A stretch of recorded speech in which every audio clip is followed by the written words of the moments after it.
নাটোরের বাজারে গত সপ্তাহের তুলনায় এই সপ্তাহেও চালের দামে কোনো তারতম্য হয়নি।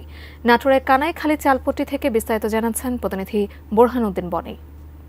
চালের বাজার গত সপ্তাহে যে দাম ছিল এই সপ্তাহে চালের দাম একই আছে। সপ্তাহে 28 চালের দাম 56 টাকা কেজি, এই সপ্তাহে 28 চালের দাম 56 টাকা কেজি। মিনিকেট গত সপ্তাহে ছিল 82 টাকা কেজি, এই সপ্তাহে 82 টাকা কেজিতে বিক্রি হচ্ছে। কাটারিভে গত সপ্তাহে বিক্রি হয়েছে 64 টাকা, এই সপ্তাহে 64 টাকা কেজিতে বিক্রি হচ্ছে। চালের দোকানদাররা জানা ধানের দাম বাড়লে চালের দাম বাড়ে, আর ধানের দাম কমলে চালের দাম কমে।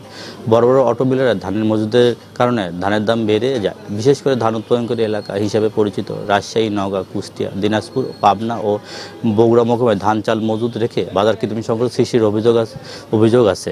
সিন্ডিকেটে প্রথা ভাঙতে চাল আমদানি এলসি উন্মুক্ত করার দাবি ব্যবসায়ীদের। ক্রেতারা জানান বাজারে সকল জিনিসের দাম বেশি, চালের দামও বেশি হয়।